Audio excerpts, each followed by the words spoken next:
Welcome aboard the BK Escape Pod. That's right, it's the augmented and bionic podcast version of the live show. You can hear Saturdays from 10 a.m. till 12 p.m. Eastern on 100.3 FM and AM 1450 WBHF Radio. You can stream the show live there Saturdays at WBHFradio.org or on the free Tunein app. Look out, here we go.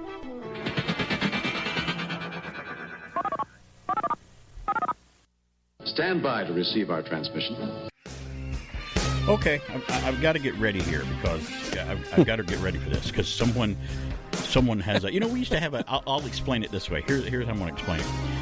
When I was younger, we had a gas heater that was inside our living room, which was an extra like heater to heat our living room and home or that part of the home, as opposed to the bigger heater that we had. Well, this was a little unit that sat on its own independently. BK on the air, by the way, and this heater.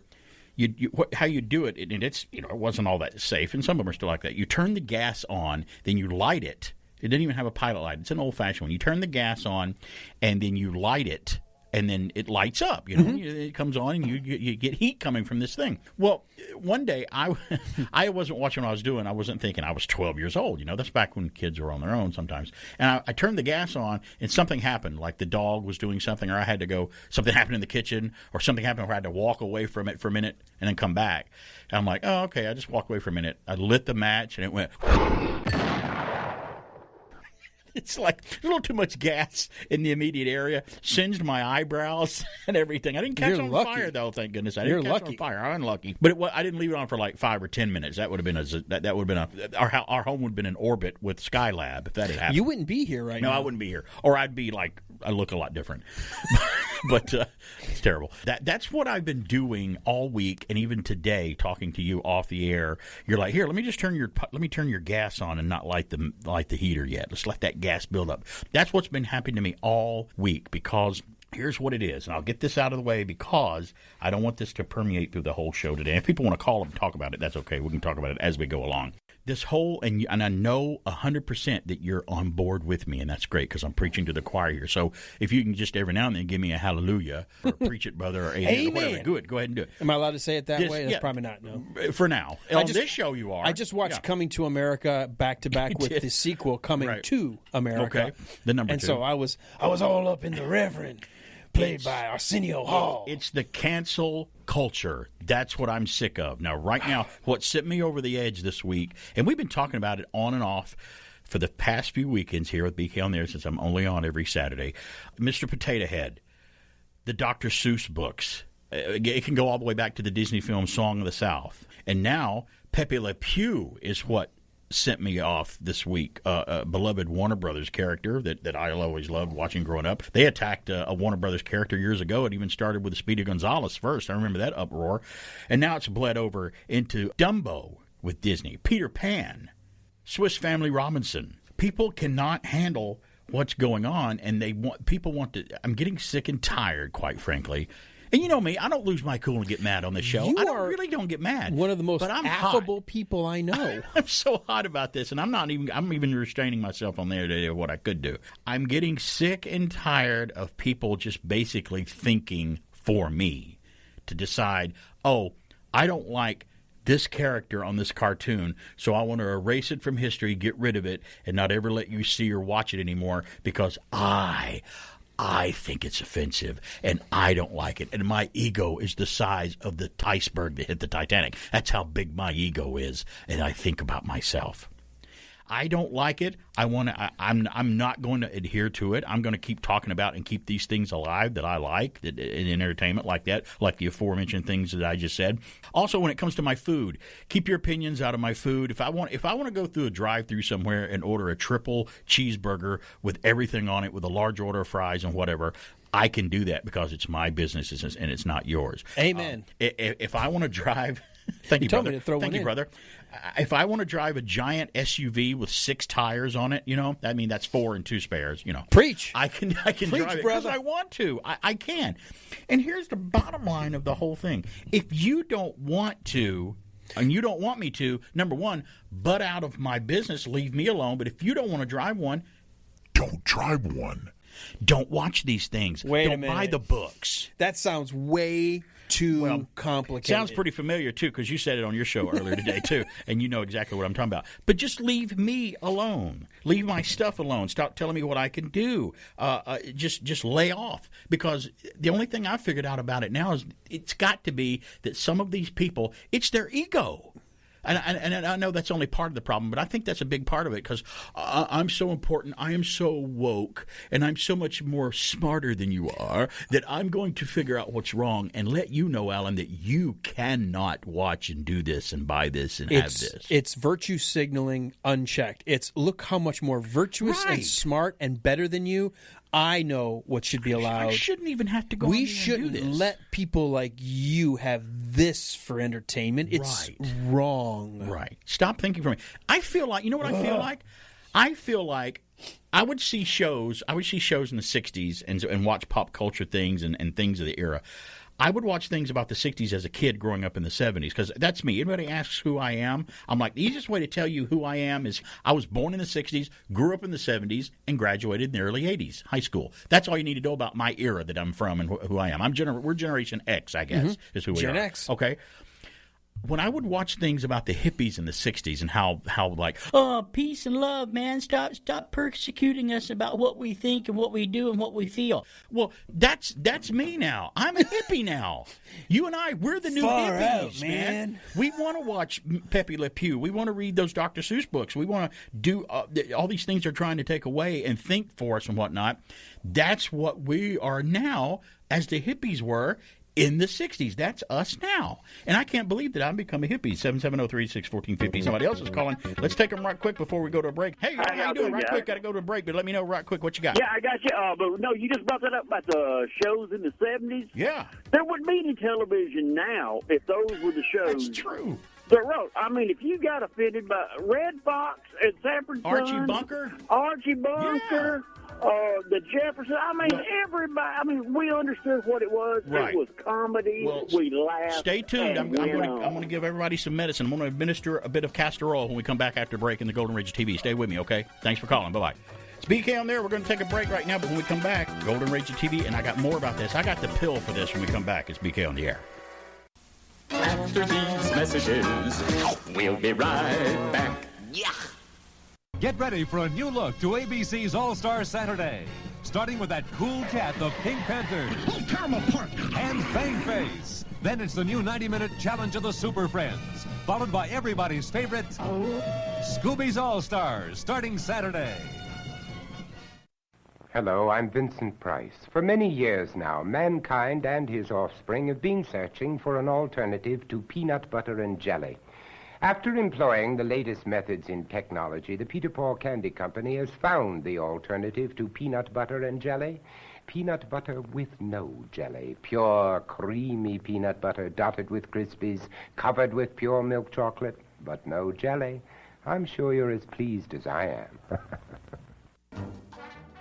Greetings, fellow classic TV fans. As the son of 1930s heavyweight boxing champion Max Baer Jr. decided to take on Hollywood. And by 1960, he'd appeared in multiple episodes of Maverick, as well as Hawaiian Eye, 77 Sunset Strip, and more. But in 1962, the Beverly Hillbillies began its 9-season run, featuring the young Max Jr. as the lovable but dim-witted Jethro Bodine. In contrast to his character's 6th grade education, Baer had real academic achievement, having earned a master's degree in business administration. As a cast member of the long-running, top-rated hit show, Jethro had become a TV icon. But being typecast in those days often had a detrimental effect to one's future acting career, as it did in Max's case. So instead, he decided to shift his focus into film making. It began with his 1974 production of Macon County Line. Reportedly, he began writing it in his Beverly Hillbilly days, and literally on the back of his scripts. This independent film was made for approximately $250,000. It went on to gross over $30 million, which held a 20-year-long profit record. Then in 1976, he pioneered the concept of movies titled after hit songs. This culminated in him producing and directing the classic film Ode to Billy Joe. Made for roughly $1 million, it went on to gross over $27 million. So although Jethro Bodine's aspirations as a successful Hollywood producer didn't quite pan out, Max Baer Jr.'s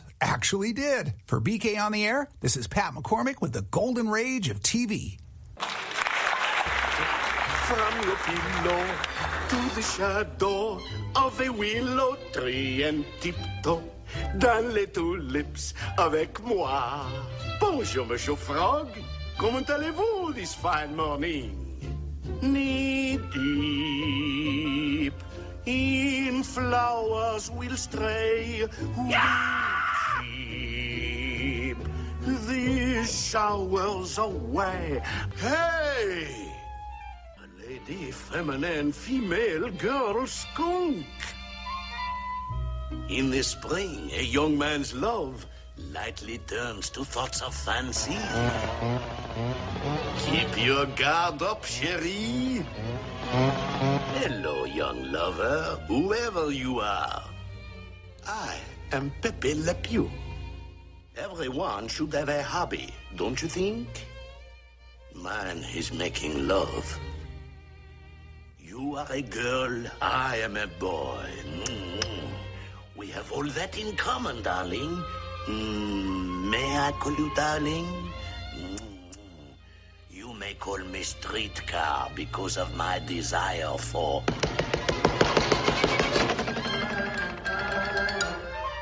Hey, a little Pepe Le Pew there for you from Warner Brothers and Looney Tunes. Probably some of my favorite shows growing up on Saturday mornings. You could not get me up to go to school. I did not want to get up and go to school on Saturday morning, but if I knew on the weekday mornings, but on Saturday morning, my little behind was out of that bed and sitting in front of that TV with a giant bowl of cereal, waiting for the cartoons to come on. And it usually started with the Bugs Bunny Roadrunner hour, at least for my generation growing up in the 70s. I remember that. That's what I was ready to watch. And or if we were going to Six Flags or an amusement park, my butt was up out of that bed. It's amazing. Too. They're like, how come assuming you can went get to up? Sleep. Yeah, how come you can get up and you can't get up for school? What's going on with that? And I'm like, I don't know, Mom. I don't know. It's called motivation. There's something weird about that. I'm not motivated to go to school. So a little Pepe Le Pew to start your Saturday morning here. It's like it's really Saturday morning. It's Pepe Le Pew, and you would hear that on Saturday morning. You know, when I was growing up, and I know this is, we want to try to leave the rant from behind, but the whole Pepe Le Pew. Well, I haven't given the pill yet. The pill's coming up. The pill's coming. Okay. The medicine's coming up. The comedy to me was a stinky, smelly skunk, which is killing all the flowers. Yeah, who thought he was like, the biggest lover of all time. Right. Yeah, he was the one. Yeah, he was the Don Juan. Exactly. And he's always mistaken, and it's always the same shtick. It's always like the cat, who has nothing to do with the skunk, and he's kind of the dope. He is. He's played as the dope. And almost always, for whatever reason, the cat goes underneath a painted stair ladder or something, gets a stripe. Yeah. He thinks he's chasing another skunk. Right. The comedy is this cat trying to get away from this nasty-smelling Pepe Le Pew. I mean, it's in his name. Le Pew. And can we also add to it that they are, number one, animals, and number two, fictional characters. Oh, my God. They're exaggerations of something. But no. Which is the thing here. We're not allowed to have Pepe Le Pew. Right. Because he's teaching us the wrong ways to behave. Got another call here. Let's take it. Speak on there. Who's this? Hello? This is Mark again. Wasn't he supposed to be like a cartoon Maurice Chevalier? Maurice Chevalier. Yes, certainly so. That was the one I was trying to think of. Thanks you for telling me about that. He was. And did you think anything about it, Mark, when you were watching it? Didn't you just like it for that reason? Wasn't it funny? I didn't think about it. I just watched it, enjoyed it, applied it to my culture, and just grew up with it. Right, exactly like we did everything else. All right, buddy, appreciate it. Thanks for that. Thanks for letting us know about that. I appreciate it. Thanks for calling. How poor of a parent are you if you're worrying that Pepe Le Pew is teaching your sons or daughters how to act inappropriately? Really? Were you letting the cartoons do that? Yeah. 770-386-1450. Somebody else is on the line right now. Hey, it's BK on the air. Who's? Yeah, my friend. Hey, buddy. Thanks for calling back. What's going on? Oh, no worries. It's just we're worried about Pepe Le Pew. Right. The Wile, Roadrunner and Wile E. Coyote. South Park is in Beavis and Butthead and things of this nature. It's okay. Right. Well, again, there are many other things, and don't get me wrong, and I know that you're like this too, probably. I don't want to ban South Park and take it away either. I don't want to get rid of any of that. It's out there for people to watch. Or, like we said, you don't have to watch it if you don't want to. Precisely. And, exactly. And again, what you touched on, it's fiction. Right, it is They're fiction. not real. They're not real. To me, the biggest problem is, We've got real people who are actually acting and doing these things like these characters. Yeah. And we're not worried about them at all. Now, It's the cartoon we're worried about. When you watched Wile E. Coyote, super genius, try to chase that Roadrunner and blow him up and stuff, did you go out and blow anything up because of that? Did you personally do that? I'm thinking no. Absolutely not. And I still won't buy anything from Acme because none of it worked. Yeah, it was all crap anyway. Also, when you watched Pepe Le Pew, did you go out and try to grab the nearest girl and go, "Oh, baby, I'm Pepe Le Pew, and I want to kiss you"? Did you do that? Absolutely. Okay, well, see, that's different. I had the same odor. I mean, he was my hero. But you would have done that whether Pepe Le Pew was on or not. It didn't really matter. I have a feeling that was not only sarcasm, but true. I mean, I'm just an amorous individual. So. But I want you to think about something. Watching Pepe Le Pew, I learned what not to do because he never got the girl. Right. He was a dope. He was kind of a goofball. You know? Hey, it's all upside down. We're living in the Twilight Zone, dude. We just got to put up with it and try to correct it.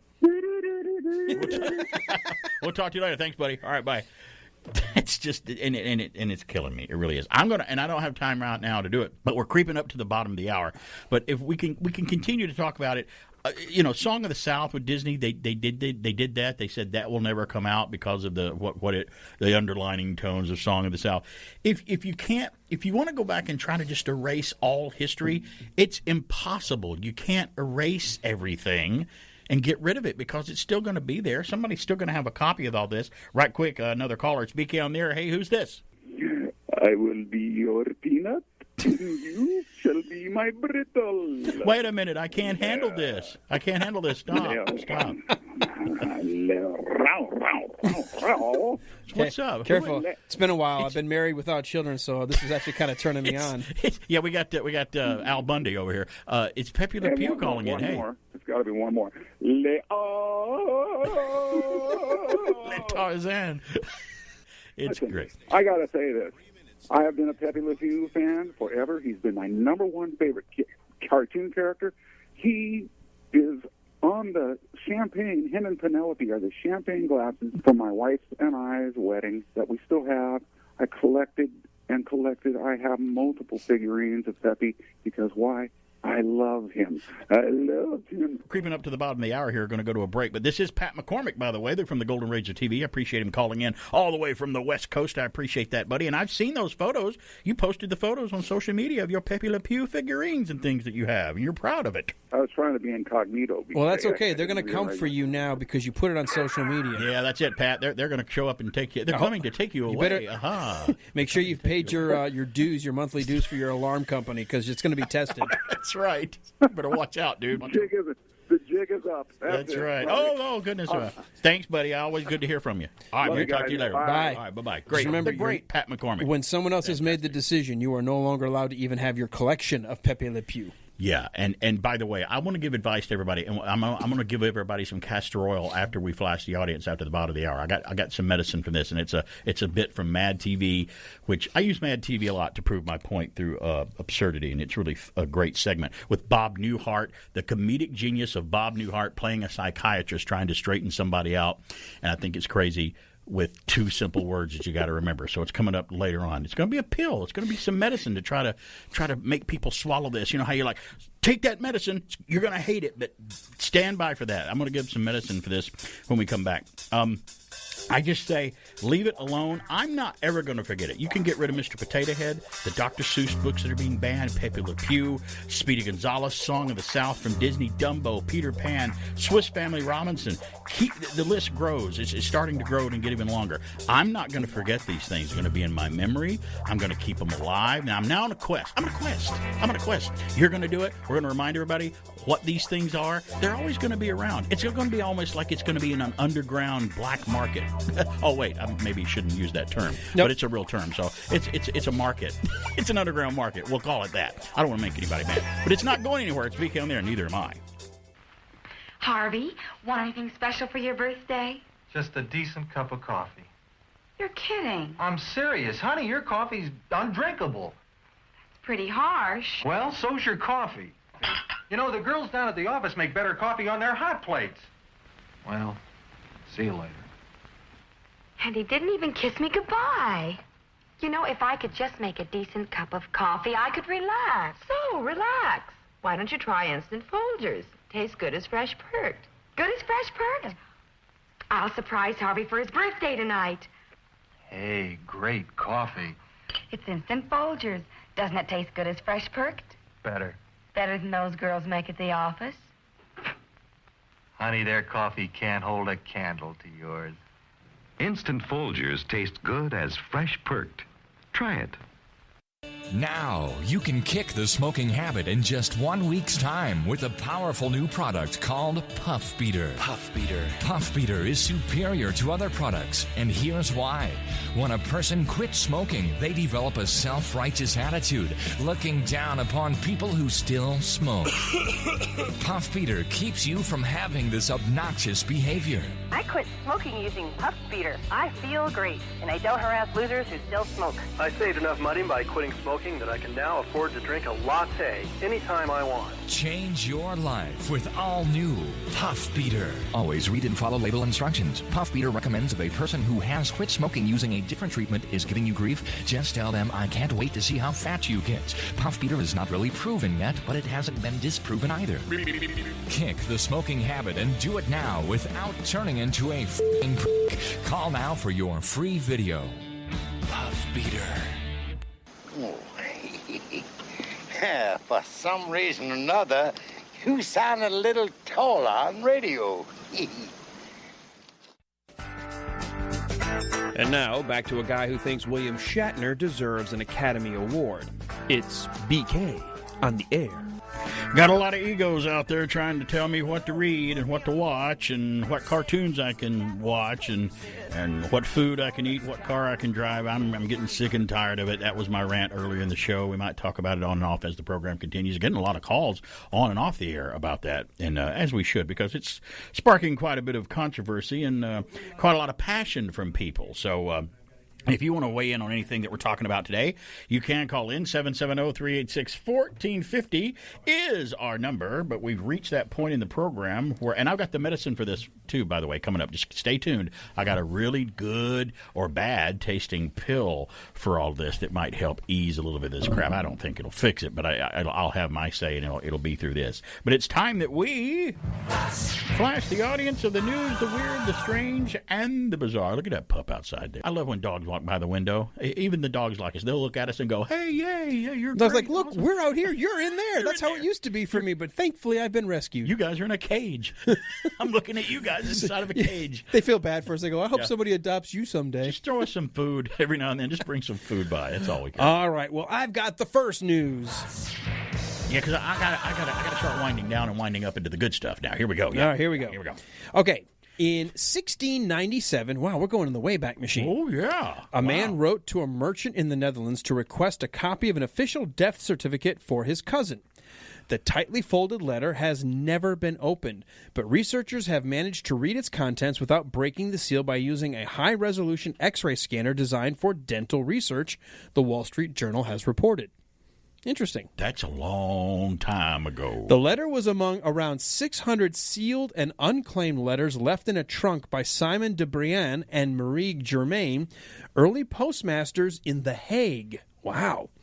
They're intricately folded in a practice called letter locking, common before envelopes were widely used, which made reading the contents a major challenge.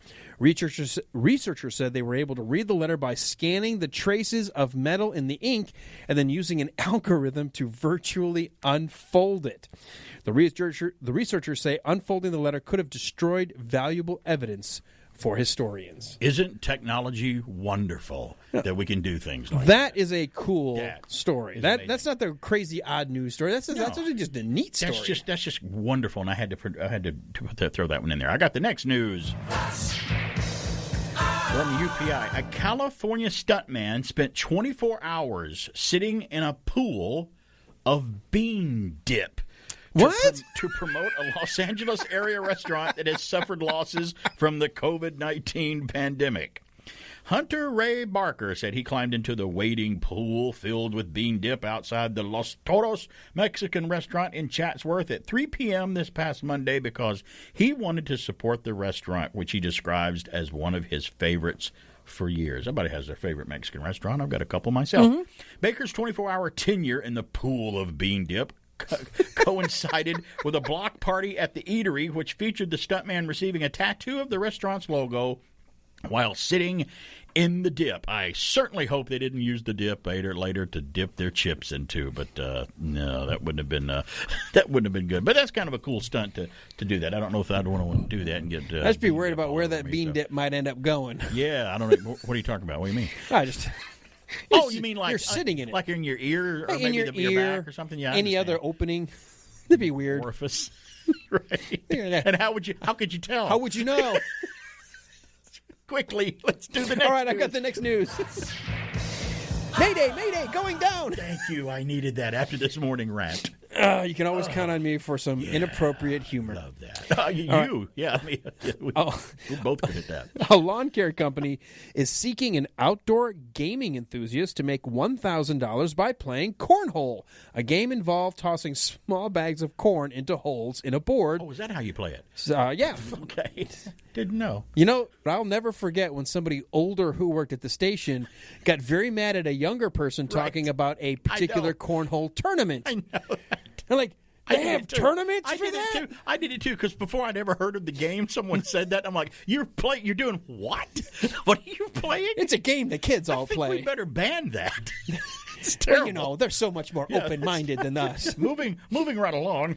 Well, according to this, My True Green Lawn, an online retailer for True Green Lawn Care, said it is seeking someone to play cornhole on 5 separate days and complete a worksheet for each experience.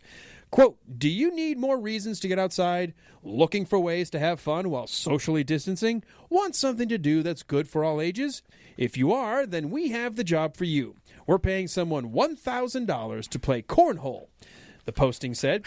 The posting states that candidates will have to have access to their own cornhole equipment. Excuse me? Yeah, I would hope you have access. Goodness gracious. Boards with holes and small canvas bags of corn kernels for throwing. Applications are being accepted on the company's website through April the 2nd, and the winner is scheduled to be announced April the 7th. Oh, what a boring world it would be without double entendre in this Now, world. I got to tell you, some buddies and I, we love playing some good old cornhole. I do too, man. I like playing cornhole with my wife. To say that you behave childishly is an insult to children everywhere. We played cornhole last week up in North Georgia. Did you really? We did. Yeah, it was great. I got the next news. Got pictures? From UPI. I'll show you later. Okay, thanks. A New York woman investigating a hole, not a cornhole, behind her bathroom mirror went through this woman found a hole behind her bathroom mirror. She went through the proverbial looking glass and made a startling discovery. What do you think she found? What do you think this is growing? Where do you think this is going? A safe. A safe. That's a good guess. Something valuable. No, there may have been that in what she found. She found an entire empty apartment behind her wall through her mirror. Like they walled off a completely... Yes, Samantha Hart. Well, where are you supposed to keep the people you drug when you're playing Pepe Le Pew? She said she was investigating the source of a cold draft in her Roosevelt Island apartment. Back to my special apartment. And when she says cold draft, she doesn't mean beer. In her Roosevelt Island apartment, she tracked the blowing air to her bathroom mirror. Hartstow removed the mirror and discovered it was hiding a large square hole in a dark room. Then I'd start to get worried. That would actually freak me out. Like that's a subplot to a horror movie. She climbed through the opening and discovered the room was part of a 2-story vacant apartment. 2-story. She said that she explored the whole residence, finding only trash bags and an uninstalled toilet and an empty water bottle.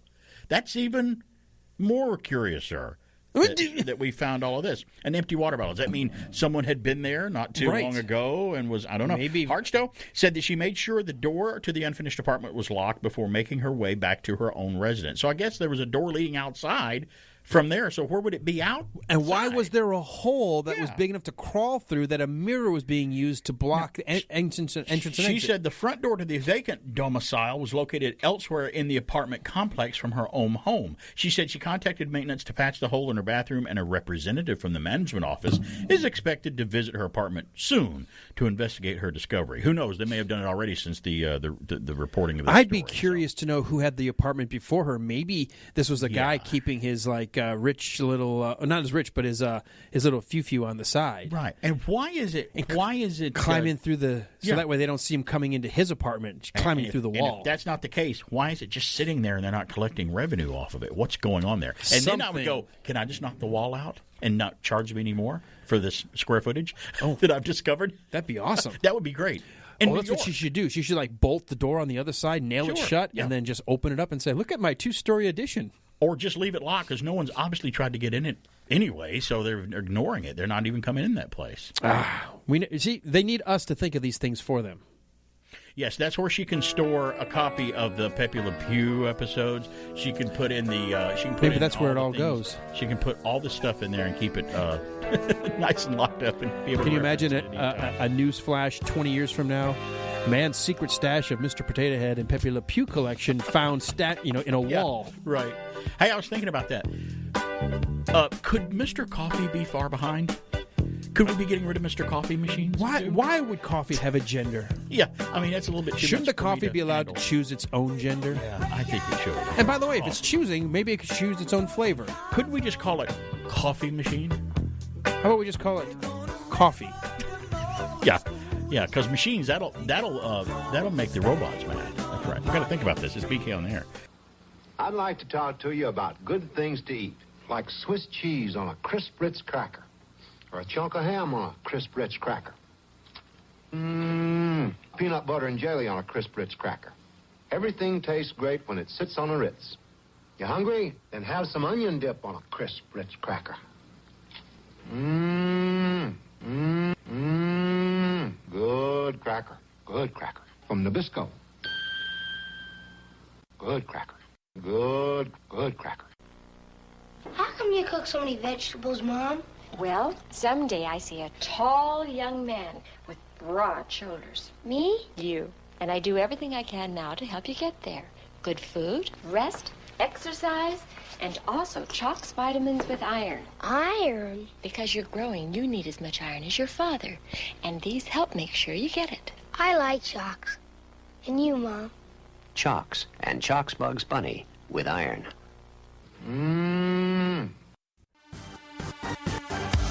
Hey, it's BK on the air. We're back. Let's go over to Alan for the last news.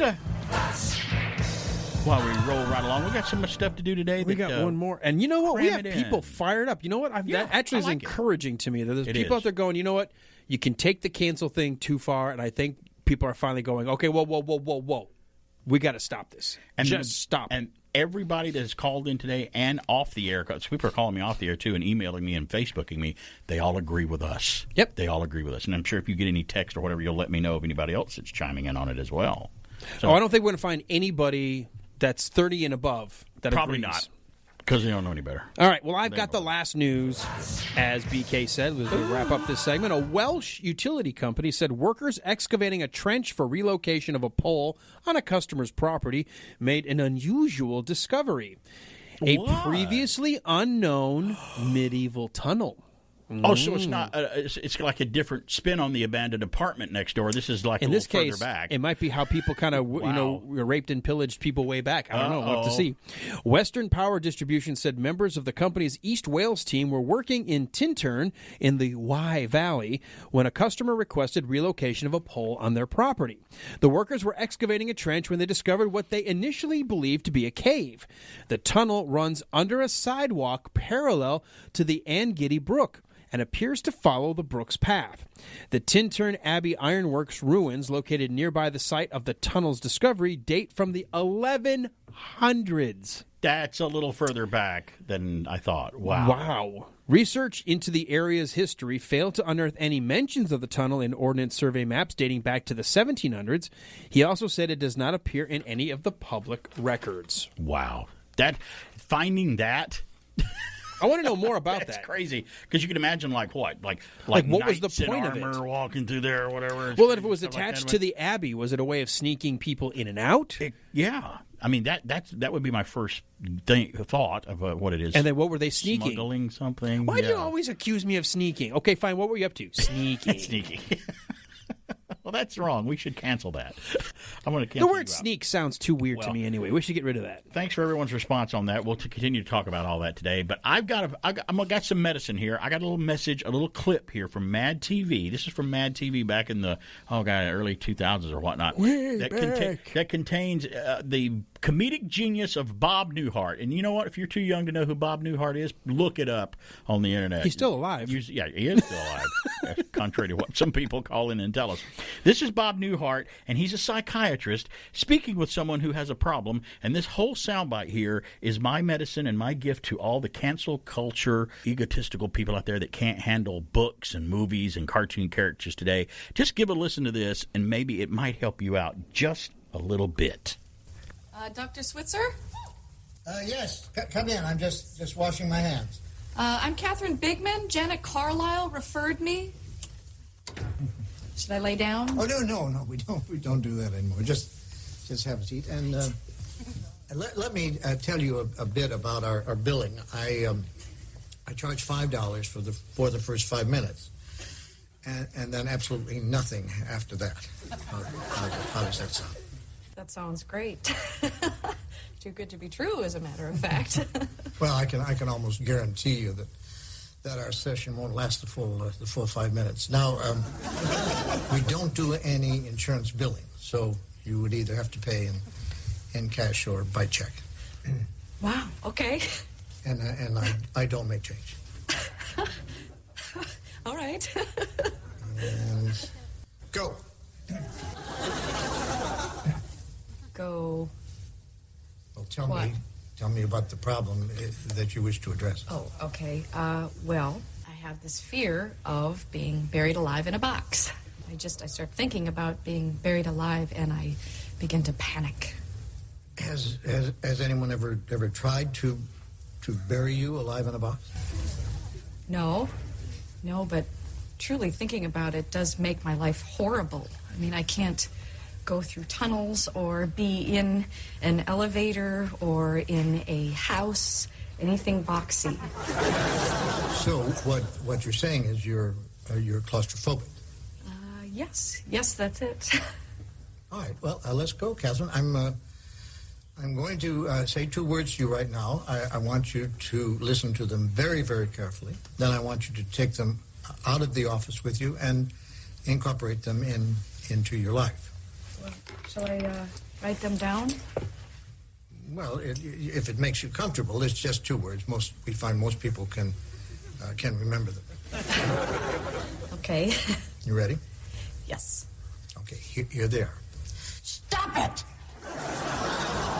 I'm sorry? Stop it! Stop it? Yes, S-T-O-P, new word, I-T. So, what are you saying?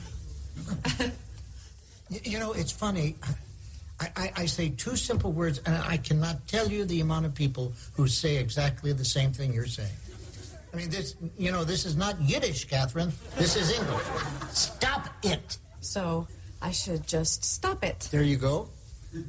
I mean, you don't want to go through life being scared of being buried alive in a box, do you? I mean, that sounds frightening. It is. Then stop it. I can't. I mean, it's been with me since childhood. No, we don't go there. Just stop it. So I should just stop being afraid of being buried alive in a box. You got it. Good go. Well, it's only been 3 minutes, so that will be $3. Actually, I only have a 5, so. Well, I don't make change. Then I guess I'll take the full 5 minutes. Fine. All right. Well, what other problems would you like to address? I'm bulimic. I stick my fingers down my throat. Stop it! Nut of some kind? Don't do that. But I'm compelled to. My mom used to call me fatty. No, we don't go there. But I've been having this dream. No, we don't go there either. But my horoscope did say... We definitely don't go there. Just stop it. What else? Well, I have self-destructive relationships with men. Stop it! You want to be with a man, don't you? Mm-hmm. Mm-hmm. Yes. Well, then stop it. Don't be such a big baby. I wash my hands a lot. That's all right. It is? I wash my hands all the time. There's a lot of germs out there. Yeah, don't worry about that one. I'm afraid to drive. Well, stop it! How are you going to get around? Get in the car and drive, you kook. Stop it! You stop it! You stop it! What's the problem, Catherine? I don't like this. I don't like this therapy at all. You're just telling me to stop it. And you don't like that? No, I don't. So you think we're moving too fast? Is that it? Yes. Yes, I do. All right, then let me give you 10 words that I think will clear everything up for you. You want to get a pad and a pencil for this one? All right. Are you ready? Mm-hmm. All right, here are the 10 words. Stop it, or I'll bury you alive in a box. A little Mad TV therapy from psychiatrist Bob Newhart that I think it's a little bitter pill to swallow for some people, but I think it was necessary. So there you go. It's free of charge. I gave that free of charge. I don't like Pepe Le Pew. It makes me feel like it's the I rape got culture. 2 words for you. Stop it. But I don't know what that means. Just stop. No, we don't go there. We don't. Just stop it. But don't you understand that when my childhood, I realized I have these images. We don't go there. But images from don't go there. Just stop it. Just 2 words. Well, how do I just? For you, it'd be different, Alan. I'd go, then stop it, or I'll put you on a plane beside someone with no shoes. That's your motivation. I know how you feel about that. There's a pair of Le Pews. Talk about Le Pew. Somebody just shared on Facebook. I saw it. Someone was putting in there. She's sitting down in a plane to be able to get the angle. She was down in her chair. Propped up behind her, someone had taken their socks and shoes off and had their bare feet above her head on top of the headrest. You know, the person on a plane that does that has no regard for anybody else, that thinks the whole plane is theirs while they're on it, I bet that they want to ban Pepe Le Pew. I think they're the type that do that. There may be a correlation I think there's a connection there because they don't really have any thought about it. They're not thinking about anything else. Totally unself-aware. Totally. I feel like a millionaire, heiress, royal family going on the air with a billionaire saying, "Look how horrible our lives are." Right.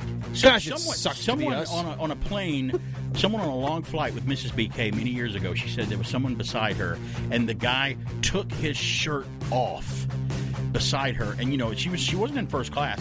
He took his shirt off and just was up against her with his shirt off the whole flight because he wanted to be comfortable, and he really didn't give a crap. I don't understand that. Oh, that's terrible. Think about somebody else for a change. And remember when you had to wear a tie or a dress to fly a plane? Yeah, that would. Yeah, or just be in a plane. Yeah, you're right. I remember when they used to put ties on. Fly in a plane, I should to wash my windows at the gas station. The guy had the bow tie on at the old gas stations when I was growing up. That was just going out of style, but I remember that. Oh, I can't believe I'm talking about the good old days. I said I'd never do that as a kid, but I do it now. That's not old-fashioned. That's just being decent. Common courtesy. It is. It's BK on there. I got 2 words for you if you want to ban all the things I'm talking about today. Stop it. Yeah, baby. Yeah. Oh! Give it up! Podcast Magazine presents the Hot 50 Countdown. Hi, it's Rob Actis, host of the podcast magazine Hot 50 Countdown. Join me as I count them down from 50 to number 1, the top 50 podcasts in the land as determined by you, the podcast fans. From true crime, society and culture, self-help, health and fitness, science, and every podcast category in between. The Hot 50 Countdown is here. Those are not the songs I am seeking. Stand by to receive our transmission.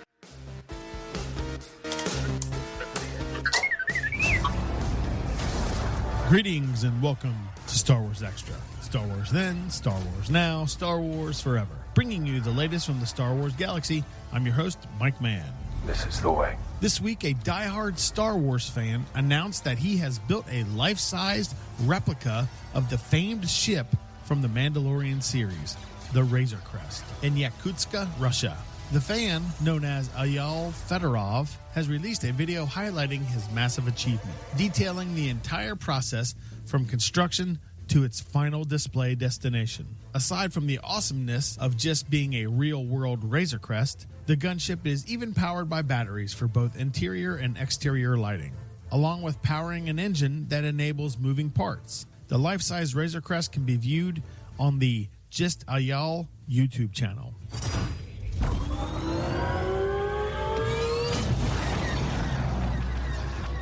Also this week, Disney CEO Bob Chapek dispelled any and all rumors that Kathleen Kennedy will be replaced as the head of Lucasfilm by either Jon Favreau or Dave Filoni. On a Disney investors call, Chapek was asked to verify the actuality of the latest words circling, to which he responded, "We've been absolutely thrilled that we can have the kind of talent like Kathy Kennedy to direct Lucasfilm. We look forward to having Kathleen Kennedy running the Lucasfilm organization for many years to come." He has spoken. Well, that smells stinkerwith. And last up, toy maker Mattel has released a premium Baby Yoda with a motorized pram. Famously known from the Mandalorian series, the highly detailed plush Grogu sits in his trademark space cradle, which has fully functional doors at the push of a button.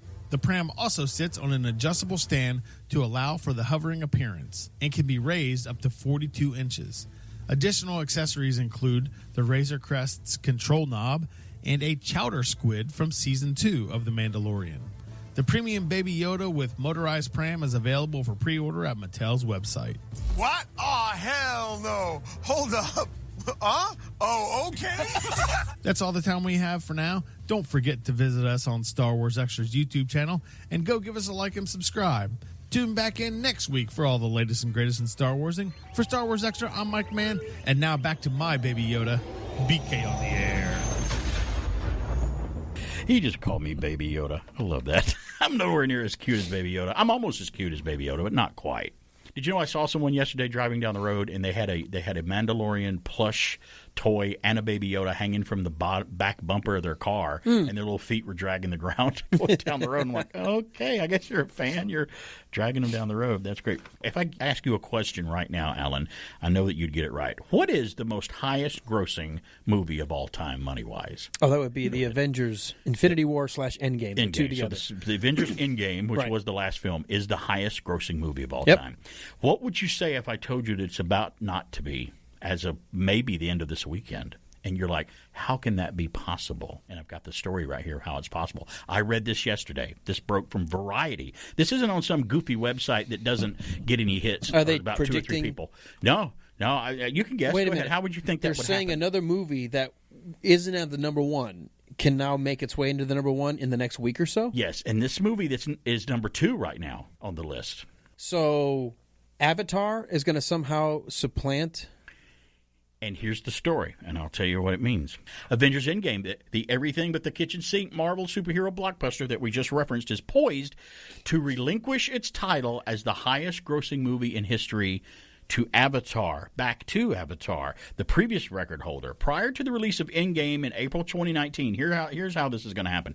James Cameron's groundbreaking sci-fi epic, which I'm not very a big fan of, Avatar, I never have been, held the ultimate box office crown for a decade with $2.7897 billion worldwide. Avengers Endgame eclipsed that milestone ever so slightly, churning out a casual $2.7902 billion in global ticket sales.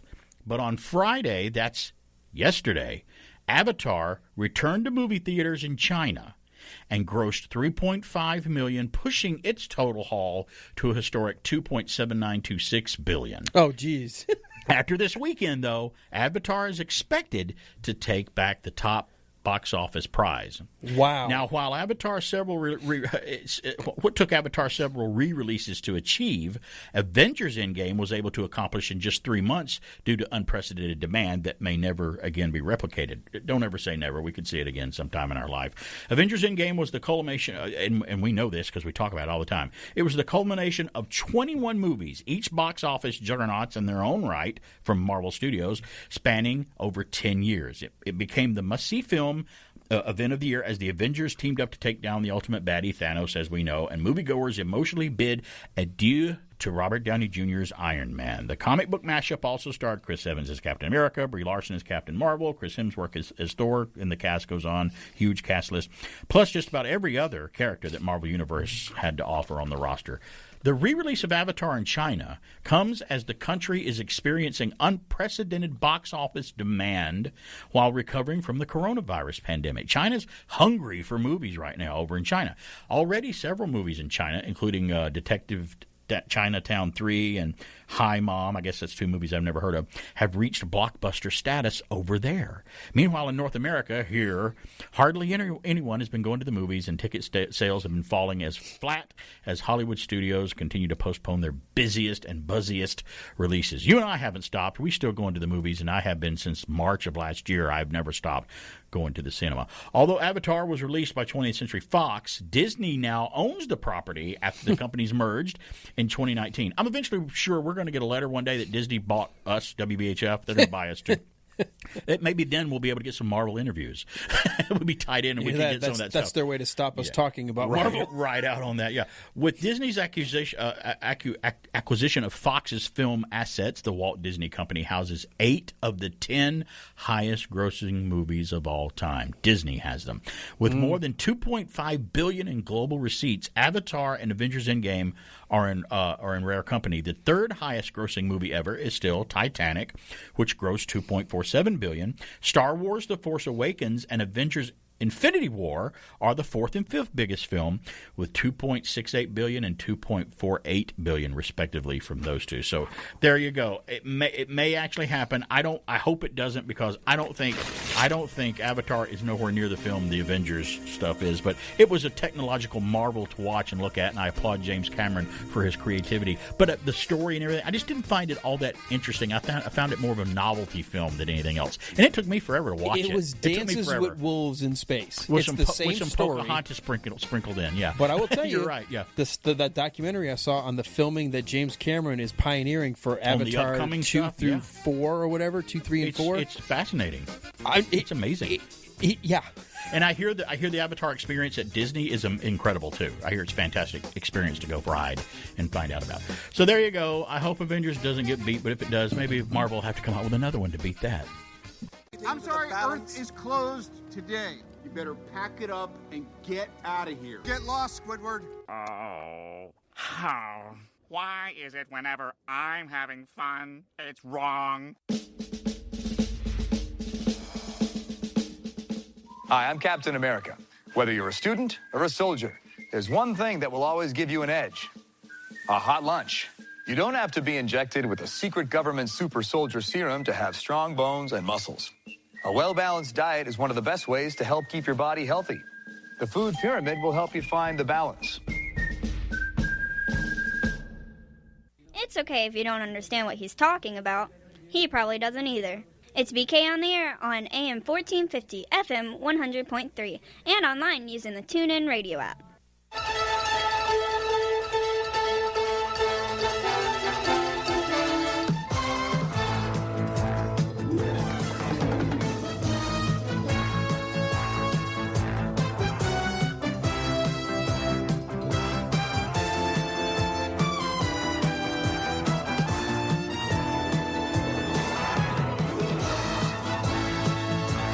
I've got visions of a cop jumping on the hood of cars going down the road here.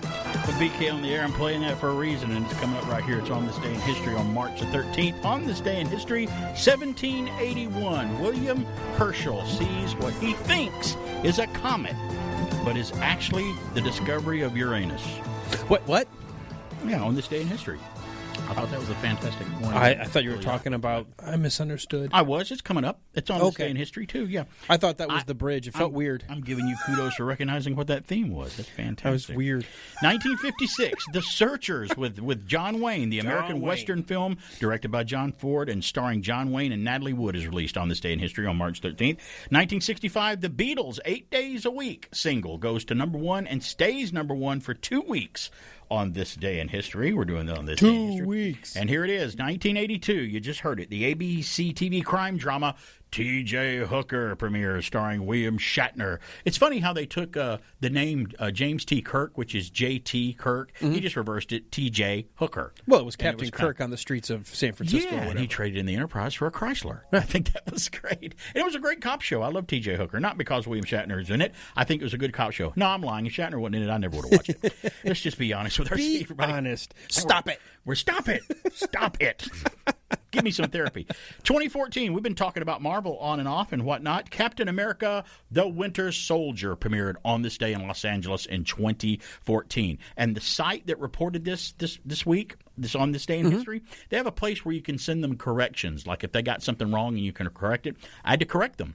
They put on their site, Captain America, Winter Soldier, directed by Joe Johnston, premiered on this day in history in Los Angeles from Marvel Studios. And I'm like, no, he not the Winter Soldier. The first one. First Anthony one. and Joe Russo directed the Russo the sequel. brothers. So I'll get an email confirmation from them. They say they'll confirm and send you an email if they accept It's really not correction. hard. There's a website they can go to. That's true. And sometimes they're the website that people go yes, to. That's the Russo brothers got put on the map, and that's why they directed the Infinity War and Endgame. 770-386-1450. Somebody's calling right now while we're doing this day in history. Let's see who it is. BK on there. Who's this? Hey, it's Chance in Smyrna. How's it going, gentlemen? Chance, take a chance, and Chance is here with Nostalgic Pod Blast. I mentioned you earlier, and you call in just at the right time. It's How you like doing? magic. It's like magic, just like magic. Love the show. I'm so glad I found you guys. You're a great team. And you're talking about T.J. Hooker a second ago. I have a 16-millimeter print of the pilot, the 90-minute pilot of that program. Oh, yeah. On reel-to-reel film. And let me tell everybody, Chance is with and he'll tell everybody before I let him go here, he'll tell everyone how you can hear him and their podcast that they have called the Nostalgic Pod Blast, which makes for good bookends. If you listen to my show and put us up against one side of your books and put the Nostalgic Pod Blast up on the other end of your books, we make really good bookends on each side because we kind of delve into the same thing.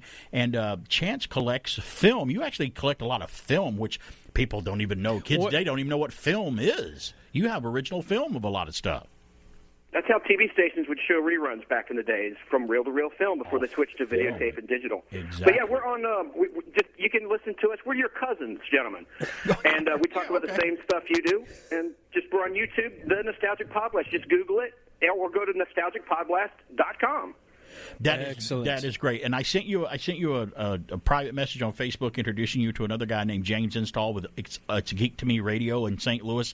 And all of us do kind of the similar things. And we may even start, who knows, we may start our own network of radio things one day. There were stranger things have happened, or we'll just continue just to do what we're doing. Either way, it doesn't matter. We still get our message out there, and it's so fun. And I'm so glad that I discovered you guys and you discovered us too.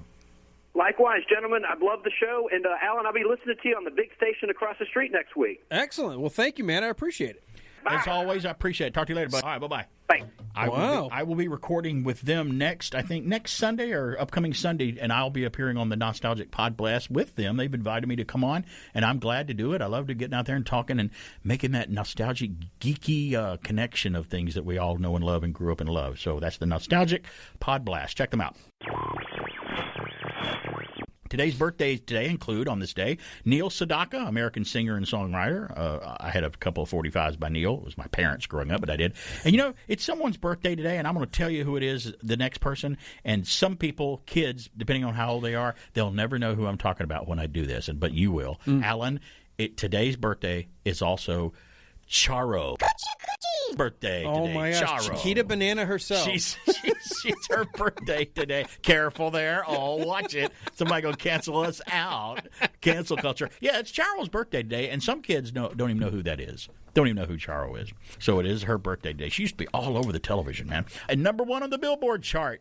Let's go back to 1981 because we're doing it on and off all year. Because why are we doing it? Because 1981 was 40 years ago this year. Mm-hmm. And we hit on it a little bit. That actually still hurts every time you say it.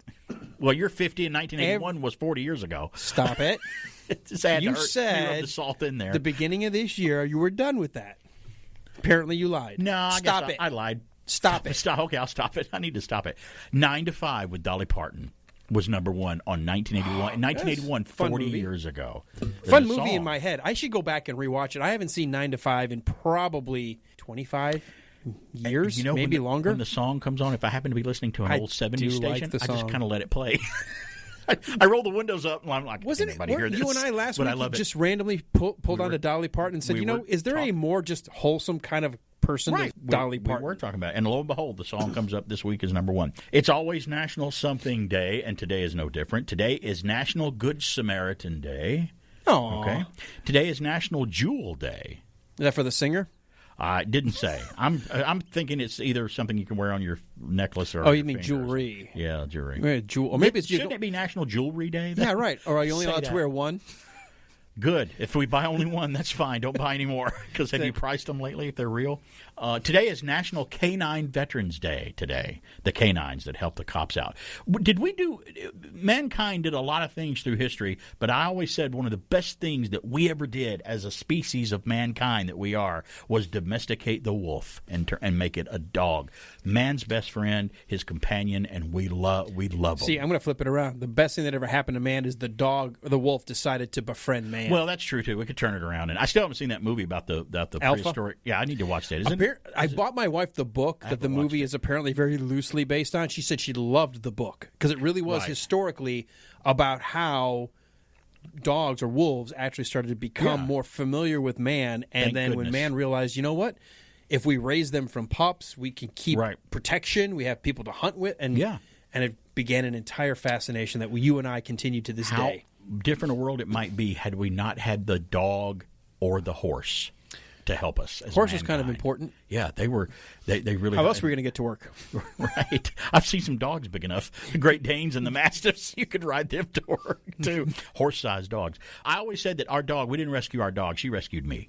She chose me. We took her in the room to adopt her, and she's like, okay, I like you people, and I'm going to nuzzle up to you and be perfect with you. Totally. We're on the exact same path great. on that one. Today is also National... Now, here, let's really get some people worried here.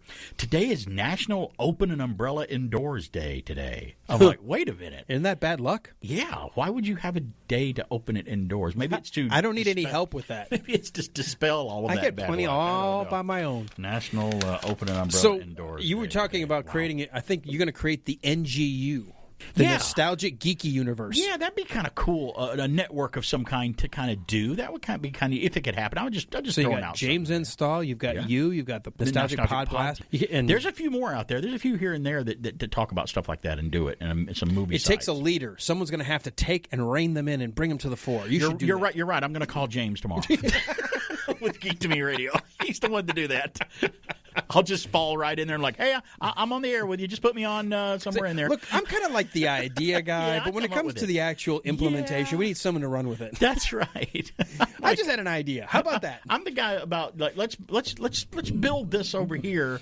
And I was the idea guy when it was doing community theater.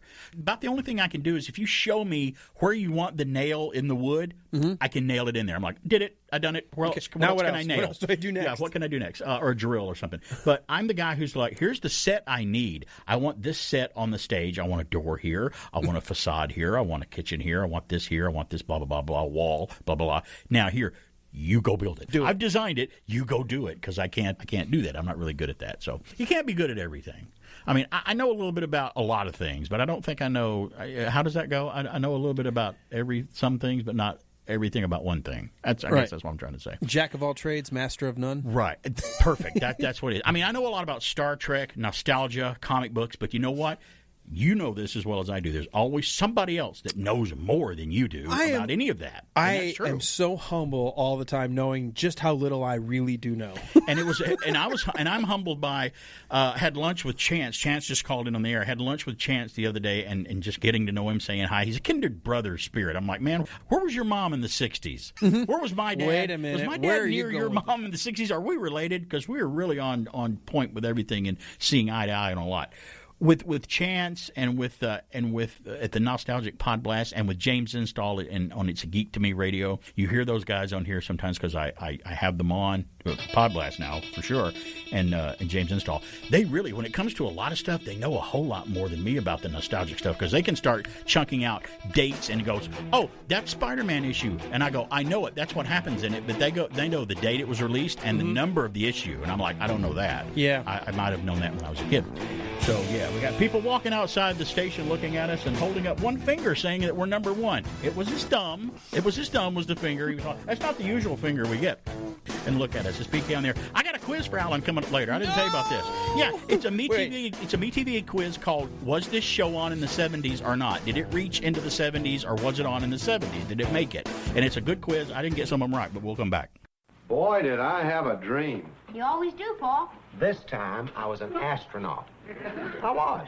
You know what my rocket was made of? A husk of corn. A husk of corn. And when I landed on the moon, the husk opened and out came... Post Toasties. Dream Peeper. Those Post Toasties were so crackling with fresh corn flavor, I invited the moon people to have some. Boy, what a dream. Andy, are you down to earth? Yeah, ain't be. You know, these Post Toasties are real good anywhere. Hey, Sergeant, you want some of this new Cool Whip topping? Later, pile. I'm getting in shape in case our Cool Whip contest winner's a girl. Anybody can win a trip to Hollywood and a guest appearance on the show. With us? Yeah. What a prize. Just send your name and address on the side label or write the words Cool Whip on a piece of paper. Get full details at your grocer's freezer. Over 1,000 other prizes, too. Cool Whip.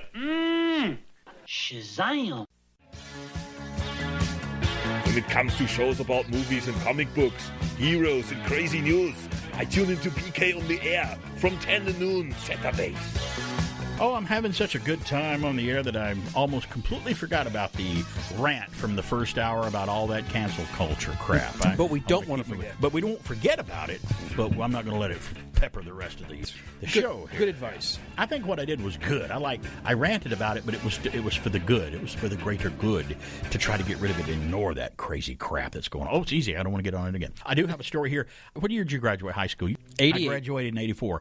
Did we or did we not go through our fair share of cassette tapes growing up? Didn't we go through our fair share of cassette tapes? I was right, and you were a little before me, but I remember seeing a handful of 8-tracks, but the big thing was the cassette player for your car. I remember my dad getting cassettes and begging him to play the best of ABBA or playing the best of the Beach Boys. I got a little cassette tape news for you, but somebody's calling 770-386-1450. You can call just like everyone else is doing today. Jeff is on the line. Hey, Jeff, what's going on? Hey, not much, my friend. I'm going to tell you, friend of my wife's gave her these things. Do you remember those jukeboxes that sit on the table in restaurants? You ever remember seeing them? Yep. Yes, of course, where you could play. It wasn't the big jukebox. It was a little small one that would sit on your table. I think Waffle House had those for a while, and a lot of restaurants had those. I loved playing with them as a kid. Even if I didn't have any money to play a song, I loved flipping through the selections. It was fun as a kid. Yeah, well, my wife's got some, but that's what they do. They got cassette tapes that go in them and play. Oh, for your home. Yeah, that sounds great. I love that. Well, that's nostalgia. Yeah, it's a neat little thing. And she had a friend of hers that gave her 225 cassettes. Wow, that's great. I love stuff like that when it kind of looks like. I even like the old record player looking. The record player by I think it's Crogsley's makes an old vinyl record player which looks like a very old one with wood grain. But you can take this and put your record on it and transfer it and copy it to a CD if you want to, which is fun. All that old stuff, guy. I like that old stuff. You can do that. Why would you need to do that? You can just play it digitally now. That's true. Hey, yeah, I got a radio. What's that, Jeff? What's that, Jeff? So I got a radio that looks kind of like the radio that was on the Waltons. Yes, the old wood grain AM radio that they used to gather around like we gather around the television eventually. Isn't it something how every generation there's something everyone gathers around? It was the old radio, then it was the television, and then everybody gathers around their own cell phone now individually. It's still gathering, only it's individually. Thanks, we gather around the dogs and watch them run in a circle. Thanks. Sometimes I think my dog can use my apps more than I can. I got to tell you one last thing. Oh, okay, yeah, go ahead. Hey, I went to my psychologist. Uh-oh. Did he say stop it? He asked me what was wrong, and I told him. He said, well, you're crazy. I said, well, that's why I'm here, Doc. What do you think I'm here for? I'm giving you money to tell me that. Well, you're just a kook. I'm with you, Jeff. Thanks, buddy. Bye. That's what I do. I go to the doctor, and I know you got your own personal physician. I go to the doctor, and I pay them money because I want to feel better, but he comes back and he goes, well, there's a problem. You have the flu. I'm like, I know I have the flu or a cold or whatever, but I just need you to I had to pay you to tell me that. Kind of make me feel better. I want you to fix it. Well, Make it better. I have this bad news. You know where I'm going with this, because we all had our cassette tapes. We all had our own. That's how we used to make our music mixes back then, is put a tape together instead of burning a CD or mixing it digitally. We would take tapes, and I would record them off the radio. Casey Kasem would do the countdown back when I couldn't even get the copies to be made with a microphone or someone else's album. I would have to record them off the radio, and it would usually end up having the beginning or the end interrupted by the DJ talking, and I just go, "Don't talk over the song. You're messing it up. Don't do that." This story comes from Bradford Betts of Fox News. The Dutch inventor of the cassette audio tape has died at 94. Lou Ottens, the Dutch inventor of the iconic cassette tape, died at the age of 94 at his home in the Netherlands this past Saturday, according to local media. Ottens, who studied engineering, began working for Philips in 1952. By 1960, he had become head of the company's product development department, and within a year of his term, he had developed the first portable tape recorder. Now, in 1963, Ottens revolutionized the reel-to-reel tape by inventing the cassette tape. He later said the invention came about merely because he was annoyed with the clunky, user-unfriendly reel-to-reel system. And I've worked with a reel-to-reel before. They were pretty clunky, but they were the only game in town there for a while. The same year, the first cassette tape was introduced at an electronics fair with the slogan, "Smaller than a pack of cigarettes." That was their slogan, and they were. Ottens later struck a deal with Sony to introduce a standardized design for the cassette tapes that we all eventually became to know and love.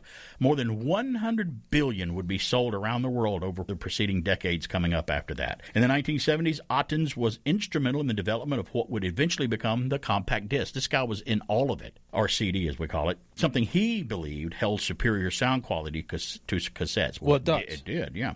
Ottens retired in the late 80s, and he was always humble about his inventions, maintaining that they were team efforts and he wasn't the only one to do it. So I'm like, well, it usually always is a team effort when things like that happen. So how cool is it that he went from reel to reel into cassettes, and he didn't just invent the cassette. He had a hand in the compact discs too. That's crazy. That's just just a whole lot smarter than me. That's somebody who just loved trying to figure out how to maximize your audio. Much like me. Well, I mean, we've talked about that before. I had a little mono recorder, right? And I would have to put it up to the speaker with to the record. Built-in microphone or and a wire microphone? It recorded mono, and it sounded like crap. You could hear room noise, my mom in the kitchen, but it didn't matter. Had the song, you could hear it. Thank goodness you could go back and listen to it. Well, because Lord knows my mom wasn't going to go out and buy me my own cassette at that time. I was still young. I was able to make my own recording. Remember an entire advertising campaign about, is it live? Or is it Memorex? Memorex. Yeah.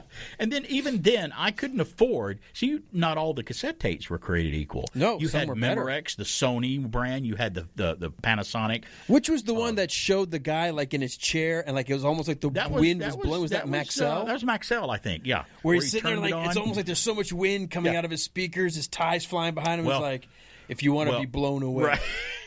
First, he's sitting in his chair, and the guy his butler brings him the drink, puts it on the table beside him, walks off.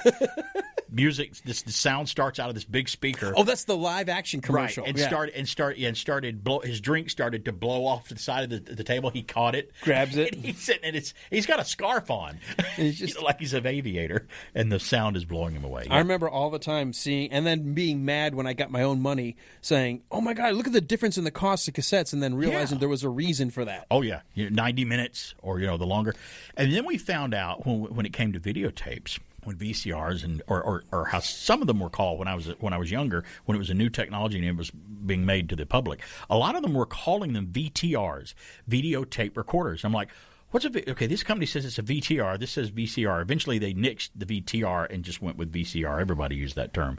And then you could get tapes. But then I'm like, I can record TV shows. This is great. Oh, wait, I can get 4 hours out of this tape if I put it on LP and record it. Well, little did I know that if you stretch that much time out, your copy's going to look like crap. But I didn't care then because I needed to squeeze as much out of it as I could because I didn't have a lot of money to buy tapes with.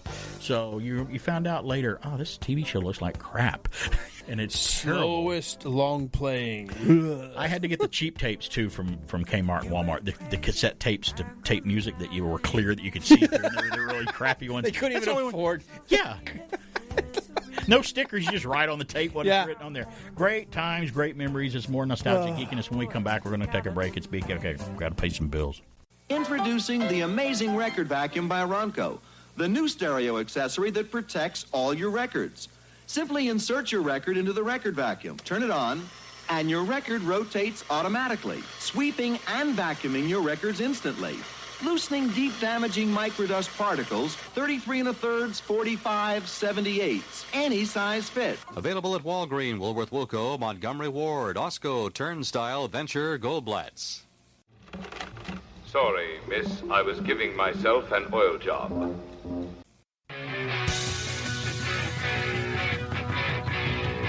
Hey, we're back. It's BK on the air. We got a MeTV quiz to do. Let's get to that while we're ramping up and trucking right along up to the end of the program here. I always like doing these from MeTV.com because they're subject matter that we like to include into the show. And this one happens to be, this quiz is, and like I say, I've already taken it. Whenever I give them out, it means I've already taken the quiz.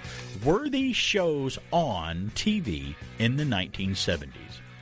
At any point, including if it was the last episode, right. January 1 of 1970. Here we go. The 1970s were a great time for television. Detectives solved mysteries on every channel. The workplace sitcom came into its own, and everyone who was anyone had a variety show. You may know which series defined the decade, but can you remember which westerns or 60s sitcoms or any show aired new episodes between 1970 and 79? Okay. Or not. It's a very interesting quiz. That's why I grabbed it. Here we go. Number one. I'm ready to fail. Don't set. So certain are you? Why would you start? If I set the bar low, I will even impress myself. You'll feel good at the end. Number one. Were there new episodes of the Brady Bunch in the 1970s? Yes. Or no? Yes. You are right. That was an easy one. Yeah, see, that's the thing. I get lulled into this thinking, this is going to be easy. Your overconfidence is your weakness. Okay, were there... Your faith in your friends is yours. Were there new episodes of Adam 12 in the 1970s? The cop show? Yes. Adam 12. Remember, some of these shows may have started in the 60s and went to the end of 1969, so keep that in mind. Even as early 70s. I'm going to say yes. You are correct. Adam 12 ran from 68 to 75, believe it or not. It went well into the 70s. Number three, were there new episodes of the Andy Griffith Show in the 1970s? Yes or no? These are all yes or no. I'm going to say no. You're going to say no, and you would be correct because Andy Griffith ran from 1960 to 1968. But he did move into color, though. He did turn into a color show. It was totally full color. Number four, were there new episodes of Gunsmoke with Matt Dillon as James Arness, the Western Gunsmoke, which actually did start as a radio play in the 50s with William Conrad. I've got to go with gut only on this. I'm going to say no. You're going to say no. You've missed the first one. Oh, it went into 70? When I tell you this, you're going to be amazed. Gunsmoke started in 1955 and ran to 1975. It was one of probably the longest running Western on television. See, I had no clue. It was. Had first episodes were black and white. Yeah. See, I knew how old it was, and I ran figured... into the 70s, man. It really did. Number five, were there new episodes of Mama's Family in the 1970s, with Vicki Lawrence with Mama, like from the Carol Burnett show? Were there new episodes of Mama's Family in the 1970s? And we're talking about the show Mama's Family, right? Television series. Yes or no? I think it started in the 80s, though, didn't it? So I would have to say... Are you asking me, or are you talking about I'm trying to see if you'll give me some clue justifying it in your away. mind. I'm going to say no. You're going to say no. You would be correct. It was on from 83 to 90. I thought it started in the newer show than the Carol Burnett show. Number six, were there new episodes of Buck Rogers in the 25th Century in the 70s?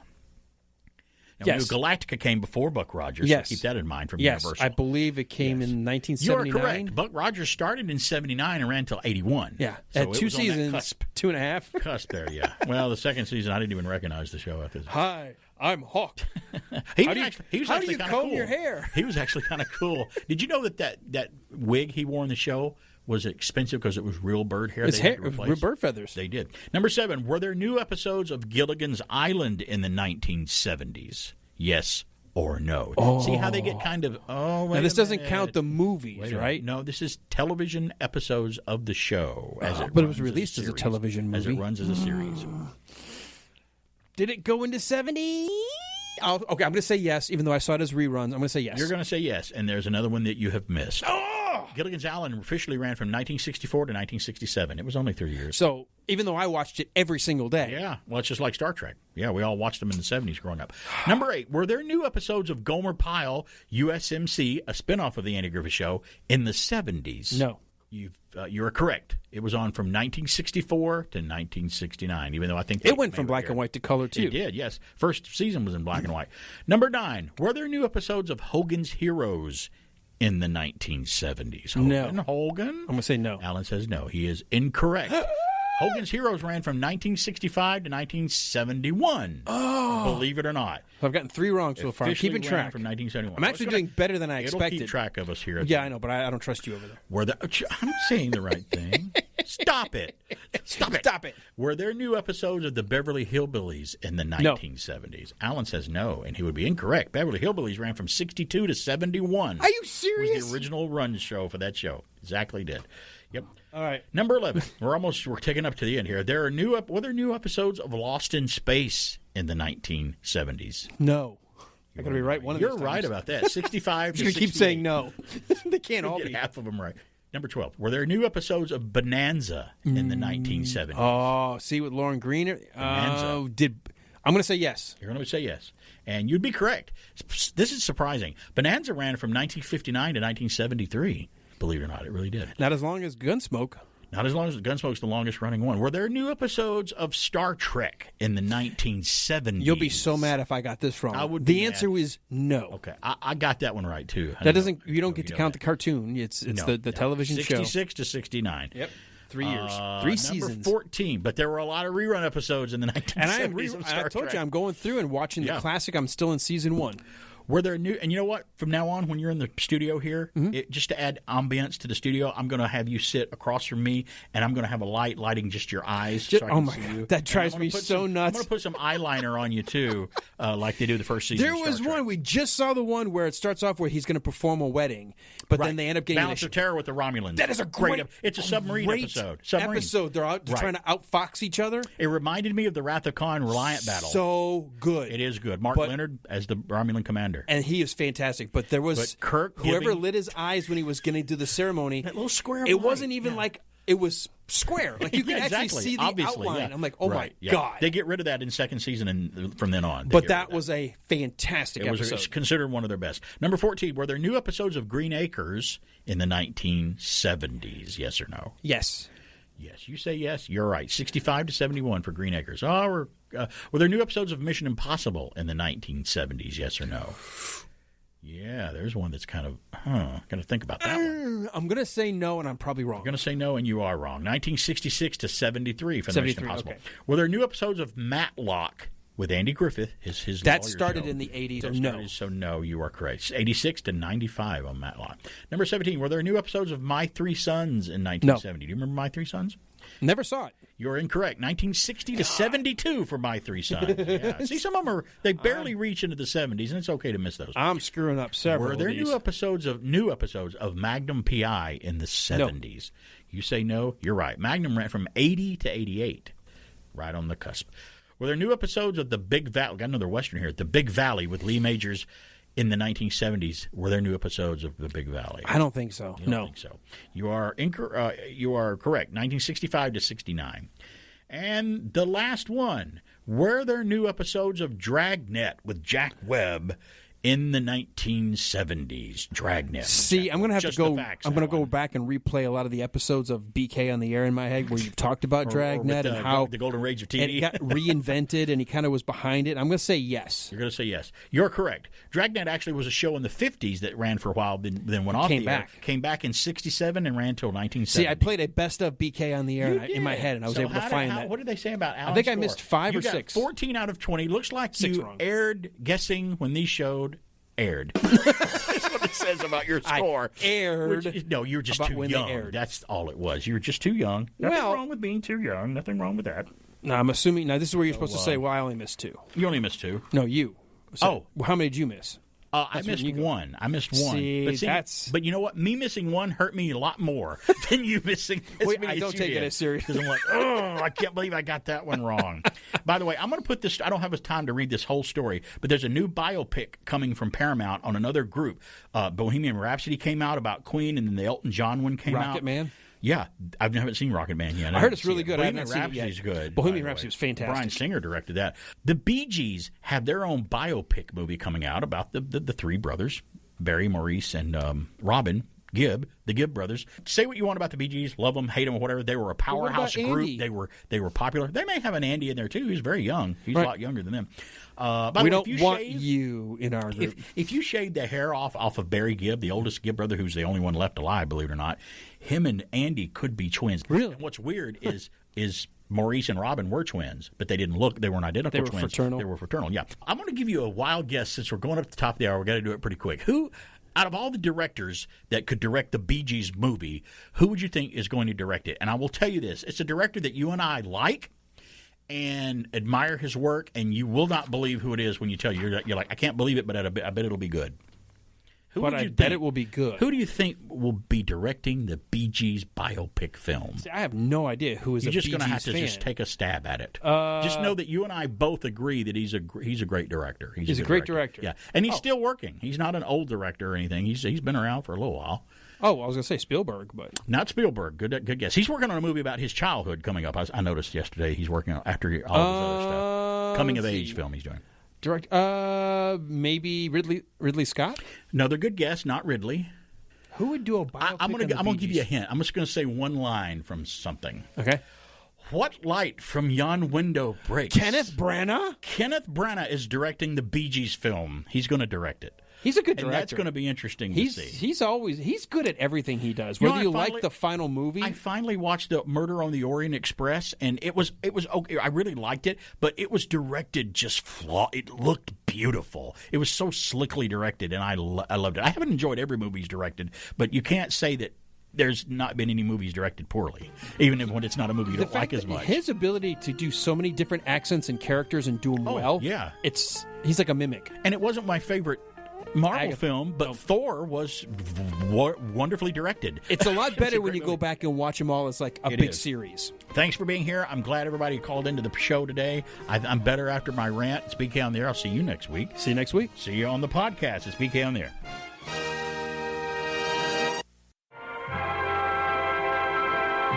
Hi. Today you saw what happens when people show disrespect to the land, history, and artifacts of other peoples. As the elders said, the desert and traditions of other people have much to teach us and must be preserved for future generations to see and to know. See you next week.